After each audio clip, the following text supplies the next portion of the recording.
Assalamualaikum warahmatullahi wabarakatuh. Selamat datang di Sentra Akuntansi, tempat belajar akuntansi dengan cara yang mudah, praktis, dan aplikatif. Step berikutnya, setelah kita menyelesaikan income statement adalah menyusun statement of change in equity atau laporan perubahan ekuitas. Nah, untuk laporan perubahan ekuitas kita mengambil beberapa data. Ya, kita lihat balance at November 30 2022, kita ambil dari data terakhir ya. Dari saldo awal. Tadi common stock, capital stock, common stock, return earning. Ya. Nah, terus gimana Pak kalau misalkan nanti di soal kita udah nggak dikasih tahu akun saldo awalnya? Kalau kita perhatikan common stock dan return earning di awal sampai dengan di worksheet, nih nominalnya sama. Jadi boleh juga nggak ambil dari sini? Boleh, ya. Sekarang angkanya sama. Kemudian issuance capital ini adalah perubahan modalnya dari net income-nya. Net income berubah. Ini kita lihat net income-nya ini yang ini ya, net income after tax. Kemudian dividen. Dividennya kita boleh lihat lagi di worksheet. Ada dividen di sini ya. Kalau dividen kita kasih tanda minus. Kenapa minus? Karena dividen ini akan kita berikan kepada para pemegang saham. Ya. Nah, kemudian untuk totalnya kita tinggal tambahkan saja datanya dari sini. Ya, ini juga sama, tinggal ditambahkan aja datanya. Ya. Jadi logikanya seperti itu. Ke samping ditambah, ke bawah juga ditambah. Ya. Kita hitung. Ini walaupun nggak ada, tetap dihitung aja ya. Biar nanti semisalkan di sini ada penambahan modal dari investor. Ini berarti di sini kan nambah ya, maka ditambah. Oke, nah ini seperti itu kira-kira. Ini juga ditambah, ini juga ditambah. Ya, kalau kita perhatikan ini ditambah sama dengan ini. Kalau misalkan kita jumlah yang atas, yang ini, hasilnya juga sama. Nah, tandanya kita mengerjakannya sudah benar. Baik, kita lanjut ke step berikutnya, yaitu menyusun statement of financial position atau laporan posisi keuangan. Nah, untuk laporan posisi keuangan, di sini kebetulan saya desain untuk menggunakan kertas kerja laporan posisi keuangan yang akan nanti digunakan ketika menyusun cash flow.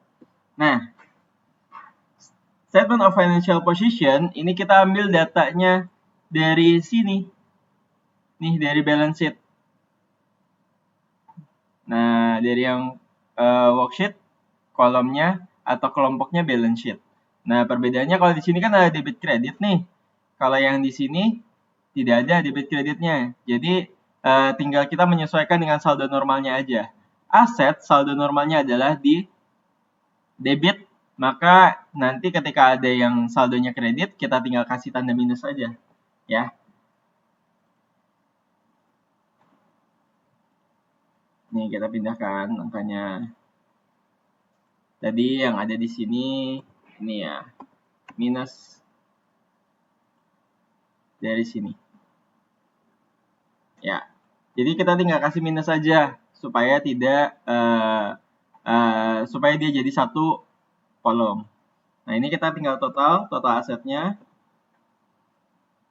Kita jumlahkan total aset lancar atau current aset segini sekarang. Kemudian ini fixed asset juga sama. Kita ambil dari sini.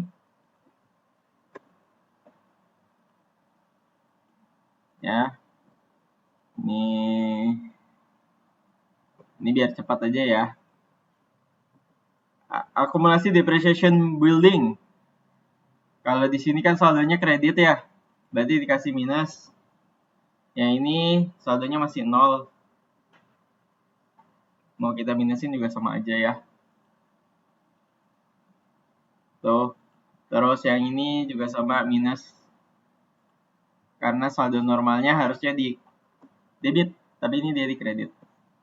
Book value of fixed asset tinggal kita totalkan lagi.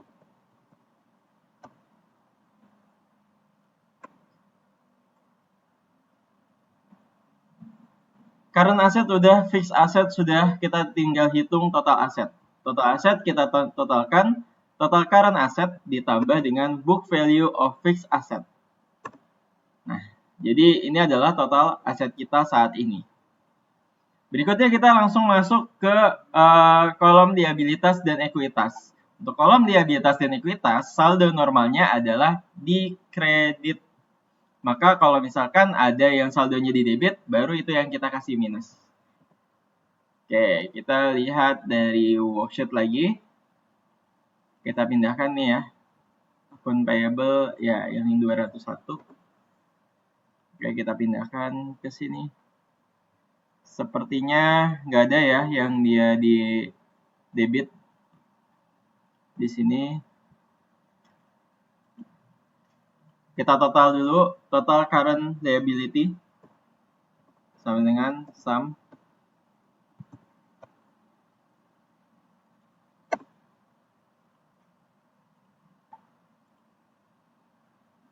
bank loan, kita pindahkan bank loan. Ini yang 235. Ada long-nya di bawahnya masih kosong juga. Ini boleh kita total lagi ya. Walaupun kita udah tahu angkanya ya, ini nggak apa-apa tetap dihitung aja. Total liabilities. Total liabilities kita dapatkan dari total current liability ditambah dengan total long term liability. Jadi total liabilitas kita adalah 509 juta sekian. Nah, untuk common stock dan return earning, kita memindahkan data dari ini, statement of change in equity. Di sini capital stock-nya kan walaupun sama ya, kita bayangkan aja kalau misalnya kondisinya ini berubah. Kita pindahkan. Kemudian return earning-nya juga sama, kita ngambilnya dari sini karena dia sudah berubah. Terus dividennya dimasukin atau enggak, Pak? Enggak usah. Ya, enggak usah karena di sini sudah kita masukkan. Ya. Kita tinggal hitung total ekuitasnya. Total ekuitas kita adalah 2.400 juta sekian. Untuk total liability and equity, tinggal kita tambahkan di total liabilities ditambah dengan total equity. Nah, kita tinggal lihat total aset dan total liability and equity. Kalau kita lihat sama, artinya pekerjaannya sudah balance dan pekerjaannya sudah selesai dengan benar. Nah, itulah untuk menyusun statement of change in equity dan statement of financial position.